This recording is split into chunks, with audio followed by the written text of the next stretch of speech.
Hey, what's good, guys? It's Clutch City Entertainment here, back with another video. And for today's video, I'm going to be talking about the Houston Texans and just a couple of players that I think will break out for the 2021 season.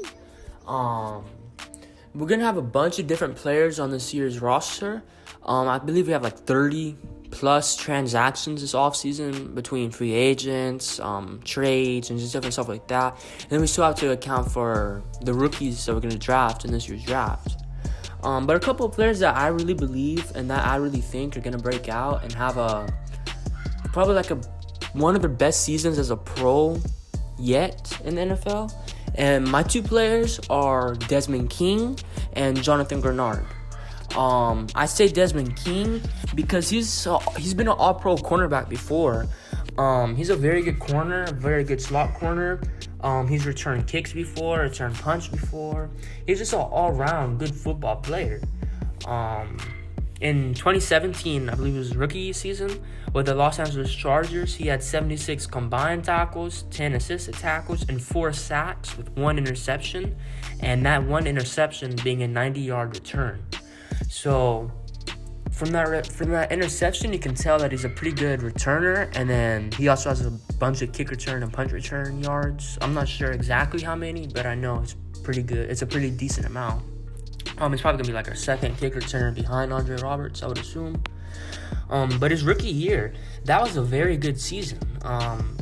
For a rookie to have 4 sacks as a cornerback, I believe our top player, I think J.J. Watt, he had like 5.5 or 6 sacks, something like that. I'm not too sure. So Desmond King, his rookie season, if he was on our past defense this past year, he would have been like second or third in terms of sacks in our team, which is crazy for a cornerback. And a zone cornerback at that, not even like a cornerback 2 where he's typically like a bigger speedier guy or something like that. And in his 2018 season, he had 62 combined tackles, 15 assisted tackles, 0 sacks with 3 interceptions. So in terms of turnovers, he had 2 more than the previous season, but he had 0 sacks this season, which I mean is kind of disappointing. But it was a pretty solid season in 2018. 2019, 51 tackles, 11 assisted, 2.5 sacks with 0 interceptions. So his sack number got back up from his rookie season. In 2020, he had 24 combined tackles, 5 assisted tackles, and 1 sack, 0 interceptions. I think it was hurt for a couple of games that season, if I remember. I'm not too exactly, so don't quote me on that. But yeah. And in 2020, which is his most recent season, he was traded to the Tennessee Titans. I think it was like for a 6th-round pick or something like that. So that's pretty crazy. We could have gotten him for a 7th round. I mean, it wouldn't have really mattered because we weren't contending last year, but you know what I mean. But in 2020, with Tennessee, he had 31 combined tackles, 10 assisted tackles, and 1 sack. So, I mean, he's coming off a okay season, nothing special. In my opinion, his best season was still his rookie season, where he had 76 tackles, 10 assisted, and 4 sacks and 1 interception. That's a crazy year out of a cornerback in terms of the sacks and tackles and everything. But the reason I believe he's going to be a breakout player for us is just his energy. He seems hyped to be in Houston. He doesn't seem like too much of a leader type of guy. He's like somewhat of a quiet, let his performances talk, just stuff like that. He's more on the shorter side. He's pretty short, pretty light guy. But he's a very good player. He's still only, I think, 26. He's going to be 27 next season. Still fairly young for a cornerback. He still has a lot of gas left in the tank. I really hope we re-sign him after this year to a long-term extension. But I just have a lot of hope for him, a lot of excitement for him. I believe he's going to be the best member on our secondary for the 2021 season. Probably one of the best secondary members in the AFC South, in my opinion. And in the whole NFL, it's probably going to be like a top 15-ish, top 20-ish corner, in my opinion. But yeah, and the second guy I want to talk about is Jonathan Grenard. I believe he's going to have a breakout season. Just because of the limited snaps that he did play last season, he played pretty well. He got a decent amount of pressures. I believe he got 1 sack. He got a pretty good amount of tackles. He was putting on constant pressure. He got a lot of good one-on-one looks. Sure, he wasn't the best, but I mean, he was playing 3-4 outside linebacker last season. This season he's going to be able to play 4-3 end, which he seems more excited about. I know they played 4-3 end a little bit in Florida, the college that he went to, the Florida Gators. His Florida Gators stats were pretty solid.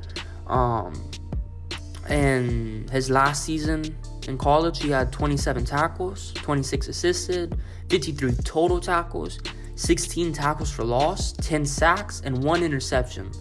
I believe it was like one of the top, I'm not sure if it was pass rushers or something like that, but he was voted one of the top players in that division where Florida's in.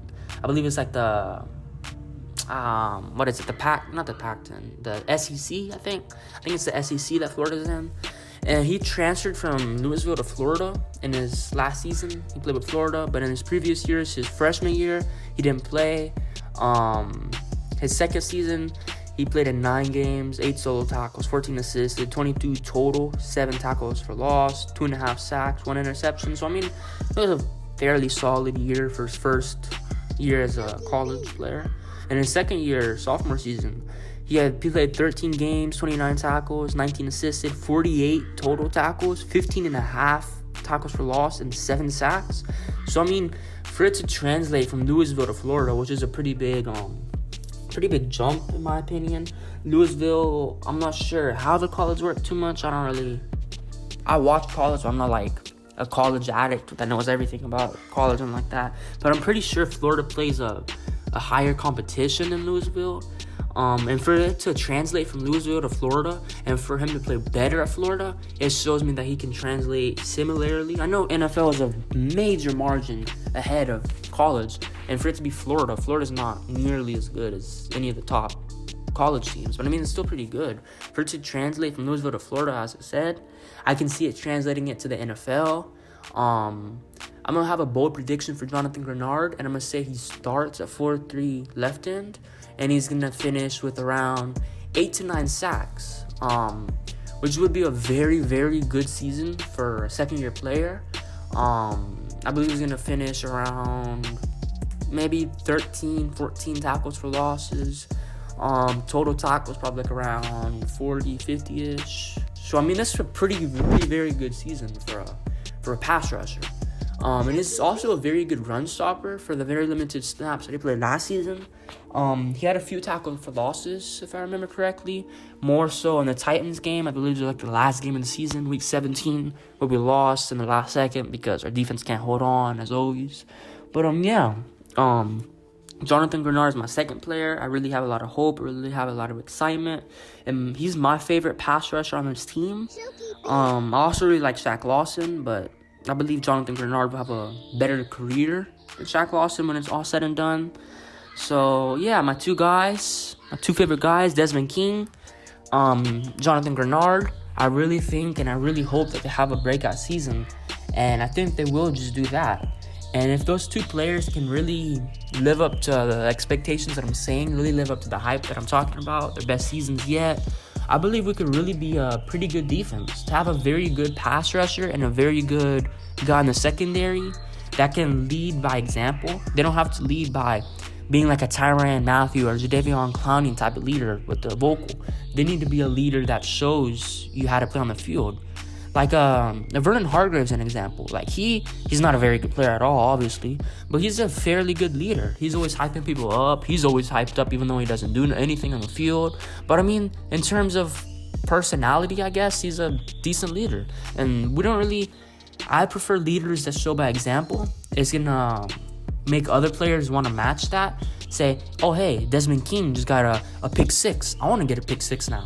Oh, okay, and then he does it. Or Jonathan Grenard, he just got 2 sacks in 2 consecutive plays. Oh, he did it. So Jacob Martin says, oh, I want to do that.